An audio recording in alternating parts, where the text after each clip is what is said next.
Hello students, I am Arvind Kumar, PhD Physics from Surya School Rewari. Today we will discuss the next topic from the fourth unit, of course the second chapter, that is alternating current. And our today's topic is AC circuit containing resistance only, or we can say that AC through pure resistive circuit. कि अगर हम ये कहें कि हमारे पास में एक circuit है जिसमें ओनली क्या है, रेजिस्टेंस है, रजिस्टर कंटेन करता है वो, और उसमें हम डीसी सप्लाई नहीं कर रहे, कोई सेल बैटरी कनेक्ट नहीं कर रहे, एसी सप्लाई दे रहे हैं, तो उसमें क्या क्या रिलेशन होंगी वो देखते हैं। तो मैं एक सर्किट ड्रॉ करता हूं, यहाँ पे एक रेजिस्टेंस है,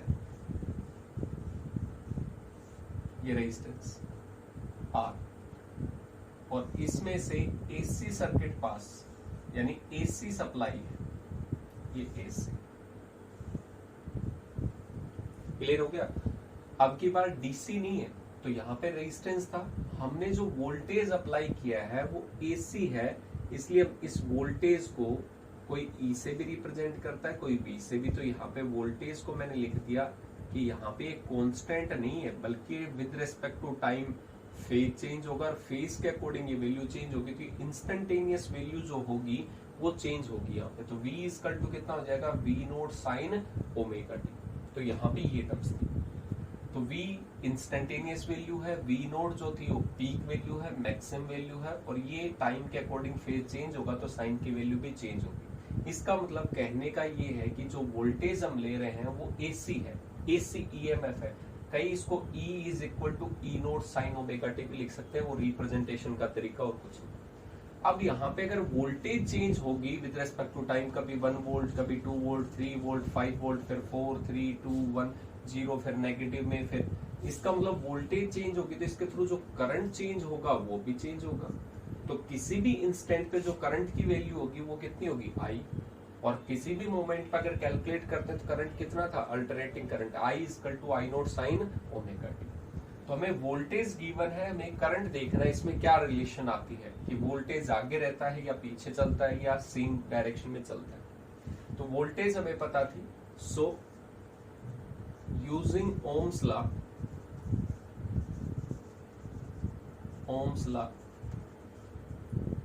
इंस्टेंटेनियस करंट इज, तो करंट जो होगा इंस्टेंटेनियस उसकी वैल्यू कैलकुलेट कर रहे हैं, तो कितना होगा यहाँ पे देखते हैं। हमें ये पता है किसी भी इंस्टेंट पे अगर आपको करंट चाहिए तो कितना होगा, उस इंस्टेंट पे, जिस इंस्टेंट पे करंट कैलकुलेट कर रहे हो उसी इंस्टेंट पे वोल्टेज बताओ। तो वोल्टेज की वैल्यू कितनी है उस इंस्टेंट पे, V, और रेजिस्टेंस कितना है सर्किट में, R, क्योंकि Ohm's law I is equal to कितना था, V अपॉन R। तो V की वैल्यू कितनी पुट करेंगे, V naught sine omega T upon में R। तो यहाँ पे V नोट अपॉन में R एक टर्म्स है कि अगर मैं ये कह रहा हूं कि यहाँ पे वोल्टेज जो थी वो मैक्सिमम है, पीक वोल्टेज है सबसे मैक्सिमम, क्योंकि अल्टरनेटिंग था, दैट मीन्स ये वैल्यू जो continuously with respect to time जो था वो चेंज हो रहा था वोल्टेज। तो किसी भी इंस्टेंट पे मैं कहूं कि मैक्सिमम वैल्यू V नोट है, तो मैक्सिमम को जब रेजिस्टेंस से डिवाइड करते हैं तो वो वैल्यू क्या हो जाएगी, मैक्सिमम करंट। तो इस वैल्यू को हम कितना लिख सकते हैं, I naught sine omega T. Simple सा रूल है, अभी हमने पढ़ा V अपॉन में R, इंस्टेंटेनियस वोल्टेज थी, डिवाइड बाय तो इंस्टेंटेनियस करंट होगा। V को हमें पता है कि किसी भी इंस्टेंट पे कितनी वैल्यू होगी, ये वैल्यू, तो हमने ये लिखा। तो यहाँ पे सबसे मैक्सिमम वोल्टेज थी, मैक्सिमम वोल्टेज अपॉन रेजिस्टेंस, तो करंट क्या आएगा, मैक्सिमम। सो यहाँ पे अगर देखा जाए तो I इज इक्वल टू कितना आया, I naught sine omega T. इसका मतलब वोल्टेज जिस मोमेंट पे यहाँ पे टाइम 0 पुट करता हूं तो यहाँ पे टाइम 0, तो ये भी कितना होगा 0, यानी वोल्टेज 0 से स्टार्ट हो रही तो करंट भी 0 से। यहाँ पे कैपिटल T/4 टाइम की वैल्यू, यानी यहाँ से और यहाँ तक एक राउंड होता है, इसका हाफ होता था यहाँ तक, मैंने T/4 लिया, तो यहाँ पे जब T की जगह कैपिटल T/4 पुट करोगे तो V की वैल्यू कितनी आएगी, V नोट। तो यहाँ पे करंट की वैल्यू कितनी आएगी, I नोट। यानी जिस मोमेंट पे वोल्टेज मैक्सिमम हो रहा है उसी मोमेंट पे करंट भी क्या है, मैक्सिमम हो रहा है। इसका मतलब वोल्टेज और करंट में कोई ना आगे है ना पीछे, जिस मोमेंट पे वोल्टेज 0 उसी मोमेंट पे करंट 0, जिस मोमेंट पे वोल्टेज मैक्सिमम है उसी मोमेंट पे करंट मैक्सिमम है।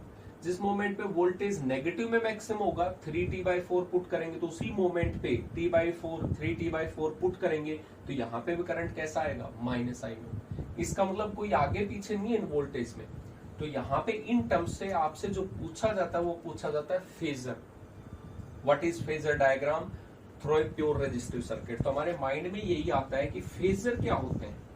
तो फेजर कुछ नहीं है, they are rotating vectors, they are rotating vectors that is used to represent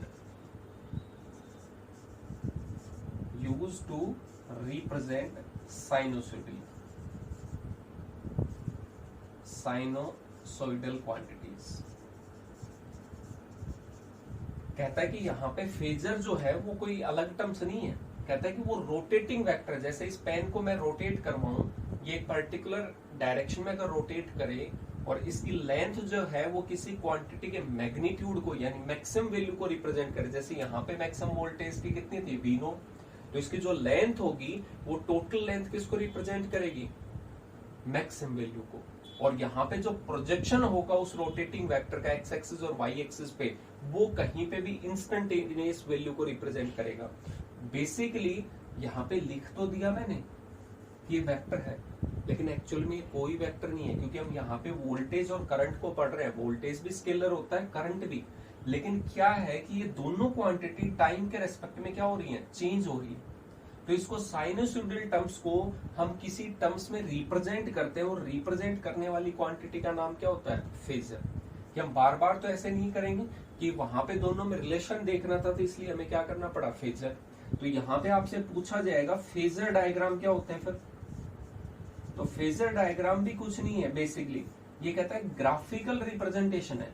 क्या है ये, graphical representation between voltage vector and current vector, phasor sorry, voltage phasor and current phasor के बीच में अगर मैं ग्राफ के टर्म्स में रिप्रेजेंट कर दूं तो उसे क्या बोलेंगे, फेजर डायग्राम। तो यहाँ पे हमें यही पूछा जाएगा कि वोल्टेज और करंट के बीच में फेजर डायग्राम रिप्रेजेंट करो, तो वो देखते हैं क्या होता है।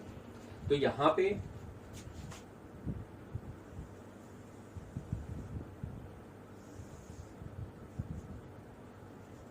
ये टर्म्स यानी रोटेटिंग टर्म्स होंगी और जितने एंगल पे वो रोटेट करेगा वो एंटी क्लॉकवाइज में एंगल पॉजिटिव लेते हैं। तो यहाँ पे ये जो टर्म्स है ये एंगल ही तो है बेसिकली थीटा। एंटी क्लॉकवाइज में जाएंगे तो पॉजिटिव, और कहीं पे मान लेते हैं माइनस के टर्म्स में होता तो किधर जाते हैं, क्लॉकवाइज में। तो यहाँ पे एंगल कितना था, ओमेगा टी। मैक्सिमम जो लेंथ लेंगे हम वोल्टेज के लेंगे तो वोल्टेज की मैक्सिमम वैल्यू के अकॉर्डिंग, करंट के लेंगे तो करंट मैक्सिमम वैल्यू के अकॉर्डिंग। तो यहाँ पे सबसे पहले मुझे वोल्टेज पता था तो वोल्टेज ले रहे हैं। टर्म्स कैसी है, पॉजिटिव, पॉजिटिव होगी तो एंगल किधर जाएगा, एंटी क्लॉकवाइज डायरेक्शन में। मैक्सिमम जो लेंथ होगी रोटेटिंग वेक्टर की फेजर की वो कितनी होगी, V0। वोल्टेज की बात करेंगे, करंट की करेंगे तो I0। तो इसको रिप्रेजेंट करते हैं, देखते हैं क्या आता है। तो मैंने यहाँ पे एंटी क्लॉकवाइज में जा रहे हैं तो किसी भी मोमेंट पे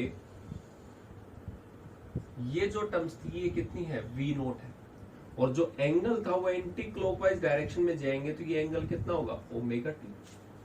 तो इसका मतलब अगर मैं प्रोजेक्शन ड्रॉ करता हूं यहाँ पे, सिर्फ इंडिकेशन के लिए देखेंगे, मैं यहाँ पे इसका वाई एक्सिस पे प्रोजेक्शन लेता इस टर्म में, तो यहां से और यहां तक किसी भी मोमेंट पे आपको वैल्यू जो मिलती है इसका, ये एंगल था, एंगल के अपोजिट डायरेक्शन में हम रेजोल्यूशन करते हैं यानी प्रोजेक्शन देखते हैं तो V इज इक्वल टू कितना आएगा, V0 साइन ओमेगा टी।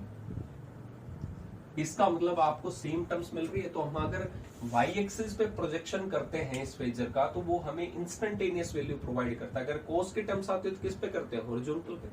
तो यहाँ पे वही टर्म्स है कि हम एक साइनोसॉइडल जो लगातार वैल्यू चेंज हो रही है उसको रिप्रेजेंट करने के लिए रोटेटिंग वेक्टर जो बेसिकली वेक्टर नहीं होता उसका यूज करते हैं। ये V0 होगा, उसकी मैक्सिमम जो लेंथ होगी उसको रिप्रेजेंट करेगा। एंगल फेजर है वो एंटी क्लॉकवाइज डायरेक्शन में, तो प्रोजेक्शन ड्रॉ करेंगे तो हमें इंस्टेंटेनियस बताएगा। तो वोल्टेज को तो रिप्रेजेंट कर दिया, करंट को रिप्रेजेंट करेंगे क्योंकि दोनों के बीच में रिलेशन होता है। तो यहाँ पे अगर करूं मैं तो I इक्वल टू कितना था, I0 साइन ओमेगा टी। कितना एंगल था यहाँ पे वोल्टेज में, ओमेगा टी। करंट में भी कितना है, ओमेगा टी। यहाँ पे मैक्सिमम वैल्यू कितनी है, I0। और आई नोट जो हमने कैलकुलेट किया था वो कितना था, वी नोट अपॉन में आर। तो इसका मतलब V naught upon R generally जो रेजिस्टेंस होता है वो ग्रेटर देन 1 होता है। तो हम ये मान के चल रहे हैं कि करंट की वैल्यू जो होगी मैक्सिमम, वो वोल्टेज की मैक्सिमम वैल्यू से थोड़ी सी कम होगी। बाकी हो सकती है ज्यादा, उसमें कोई डाउट नहीं है, लेकिन जर्नल केस की हम बात कर रहे हैं यहाँ पे। तो यहाँ पे मैंने कहा कि एंगल जो है वो सेम है, यानी इस एक्स एक्सिस से अगर एंगल को रोटेट करें तो सेम एंगल रोटेट होगा जितना वोल्टेज का था। तो यहाँ पे भी एंगल कितना आएगा, ओमेगा टी, ठीक है। तो इसका मतलब सेम लाइन होगी। अब हमें ये पता है कि आई नोट जो है वो कम है, तो इसका मतलब यहाँ पे जब हम रिप्रेजेंट करेंगे तो आई नोट की जो वैल्यू होगी that is slightly less than voltage. तो ये वोल्टेज के कंपैरिजन में करंट की मैक्सिमम वैल्यू यहीं तक है। तो यहाँ पे अगर मैं प्रोजेक्शन ड्रॉ करूंगा तो ये जो प्रोजेक्शन होगा ये सिर्फ यहीं तक आएगा। जैसे मैं इधर से लाइट को इंडिकेट करूं तो इस मार्कर की जो लाइट होगी वो सिर्फ यहीं तक दिखाई देगी। और ये मार्कर अगर लंबा होता, यहाँ से यहाँ तक लेंथ ज्यादा होती, तो इसकी जो शैडो थी वो ज्यादा दिखाई देती। तो यहाँ पे हम क्या करेंगे, सिंपल सा आई इज इक्वल टू कितना आएगा, I naught sine omega t, ये टर्म्स। तो यहाँ पे ये टर्म्स होगी, I is equal to I naught sine omega t की टर्म्स। क्लियर हो गया। तो ये हमारे पास में फेजर डायग्राम है। कौन सा, ये फेजर डायग्राम की वोल्टेज और करंट को एंगल और एम्पलीट्यूड के साथ में रिप्रेजेंट करना क्या कहलाता है, फेजर। तो यहाँ पे ये क्या हो गया, फेजर डायग्राम। दूसरा हमें वेव फॉर्म डायग्राम भी पूछ सकता है, वेव डायग्राम। वेव डायग्राम अगर रिप्रेजेंट करें तो यहां पे ऐसे रिप्रेजेंट करना है, देखेंगे एक बार। टाइम के रेस्पेक्ट में वेव डायग्राम क्या है, टाइम के रेस्पेक्ट में वोल्टेज कैसे वेरी कर रहा है। तो यहाँ पे साइन है, टाइम 0 पुट करेंगे तो वैल्यू v की 0 होगी। टाइम की वैल्यू t/4 पुट करेंगे तो मैक्सिमम होगी। t/2 पुट करेंगे वापस 0, 3t/4 पुट करेंगे वापस नेगेटिव। तो इसका मतलब जो वोल्टेज होगी उसका जो ग्राफ होगा, बेसिकली ब्लू कलर में ही दिखाता हूं यहाँ पे, ये सेम इंडिकेशन कि मैक्सिमम वैल्यू या किसी भी इंस्टेंट की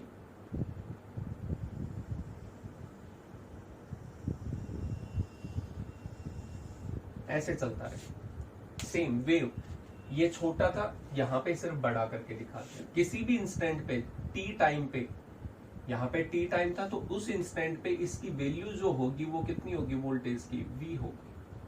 ये एट एनी इंस्टेंट है टी, यहाँ पे कैपिटल t/4 पुट कर देंगे तो कितना आएगा, यहाँ पे वैल्यू आ जाएगी मैक्सिमम, जिसको हम v नोट से रिप्रेजेंट करते हैं। तो ये किसका ग्राफ था, v का, वोल्टेज का। करंट का देखें तो करंट का भी तो जब टाइम सेम पुट कर रहे हो तो दोनों का फेज सेम था, तो करंट भी क्या करेगा, इसी को फॉलो करेगा। लेकिन इससे वैल्यू में थोड़ा सा क्या रहेगा, कम। लेकिन जहां पे वोल्टेज मैक्सिमम है वहां पे करंट भी क्या होगा, मैक्सिमम। तो इसका मतलब यहाँ पे सिंपल सा यही ग्राफ होगा, बिल्कुल सेम टू सेम ऐसे इंडिकेट।